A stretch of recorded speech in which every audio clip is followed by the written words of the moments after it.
Alright, let's settle this once and for all. Goku vs Superman.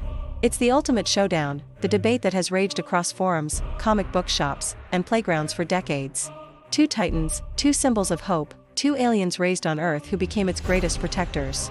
But if these two were to truly clash, who would walk away the victor? Today, we're diving deep into their powers, their histories, and their limits, if they even have any. First up, the Man of Steel, Kal-El of Krypton, the one and only Superman. Sent to Earth as a baby from a dying planet, he grew up under our yellow sun, which grants him his incredible abilities. We're talking super strength that can move planets, speed that lets him fly across the solar system in minutes, and near invulnerability. He has heat vision that can match the temperature of the sun, X-ray vision, and super hearing. His power source is literally a star. As long as he's bathed in yellow sun radiation, his power is, for all intents and purposes, limitless. He is the quintessential superhero, the benchmark against which all others are measured. He's faced down cosmic gods, reality warpers, and entire alien armadas.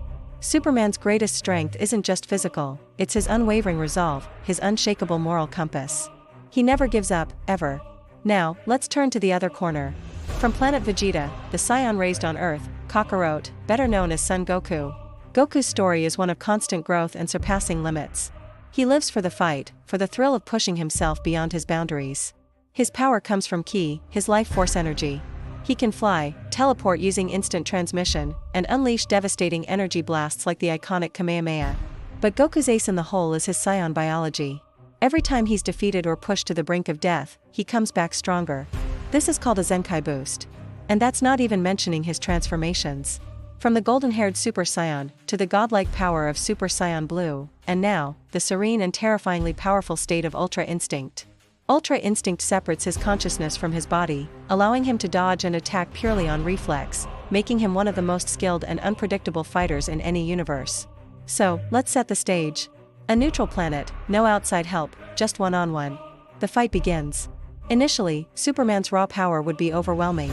His speed and strength are off the charts from the get-go.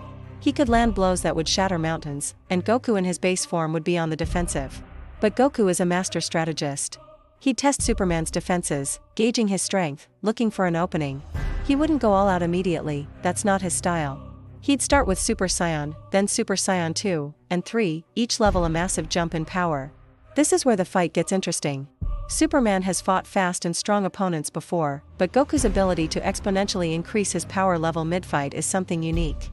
As Goku powers up to Super Saiyan God and then Super Saiyan Blue, he starts tapping into God Ki. This puts him on a completely different plane of existence, a level of power that can contend with deities. Now, the playing field is much more even. Their punches would send shockwaves across galaxies.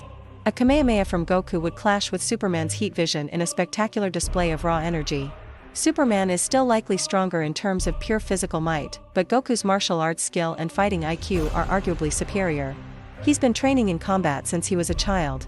But Superman has a few tricks up his sleeve. His durability is legendary. He's flown through black holes and survived supernovas. Could Goku's attacks even permanently harm him? This is a key question. While Superman is nearly invulnerable, he's not completely immune to physical force, especially from someone wielding god-level power. Powerful enough blows cannot have staggered him. However, Superman has a weakness, kryptonite. But we set a neutral battle, no external factors. What about magic? Superman is also vulnerable to magic. Goku's ki isn't technically magic in the same way, say, Zatanna's spells are, but it's a mystical life force energy that has properties beyond pure physics. It's debatable how this would affect Superman, but it likely wouldn't be a simple physical blow. Now, let's bring in the game changers. For Goku, it's Ultra Instinct. This is his ultimate form. In this state, he's not thinking, he's just reacting. His body moves on its own, achieving a level of combat perfection that is almost impossible to counter. Every dodge is perfect, every strike is precise and powerful. How does Superman fight someone who can anticipate and evade every move before he even makes it? It would be like trying to punch smoke. Goku in this state could land a flurry of devastating attacks that Superman might not be able to block. The sheer speed and precision of Ultra Instinct could overwhelm even the Man of Steel's senses. But don't count Superman out. He has his own ultimate forms. We've seen versions like Superman Prime 1 million, who spent thousands of years inside the sun, becoming a golden god with powers that border on omnipotence. Or Cosmic Armor Superman, a literal thought robot that adapts to any threat. If we're talking about the absolute peak, most powerful versions of each character, the scale of the battle becomes truly cosmic and reality-bending. However, for the sake of a more grounded debate, let's stick to their standard, canonical, most powerful forms seen in their main series, Ultra Instinct Goku versus the modern post-crisis or rebirth Superman. So here's the final breakdown. Superman starts with a massive advantage in raw strength and durability. He is, in many ways, a walking fortress of power. But Goku's entire life is about breaking limits. His ability to adapt, grow stronger mid-battle, and unlock new levels of power is his greatest weapon. The fight would be an epic of escalation. Every time Superman thinks he has Goku cornered, Goku would find a new level. The climax would likely be Ultra Instinct Goku against a Superman pushed to his absolute limits. In this state, Goku's skill and reflexive combat might give him the edge. He could land enough God Ki-infused blows to potentially wear down and defeat the Man of Steel. However, there's another argument. Superman's endurance and the sheer, unending well of power from the sun. As long as the sun is shining, he can keep fighting. Can Goku maintain Ultra Instinct long enough? It's a massive drain on his stamina. If Superman can outlast Ultra Instinct, he could secure the win once Goku reverts to a weaker, exhausted state. It could become a battle of attrition. Who gives out first?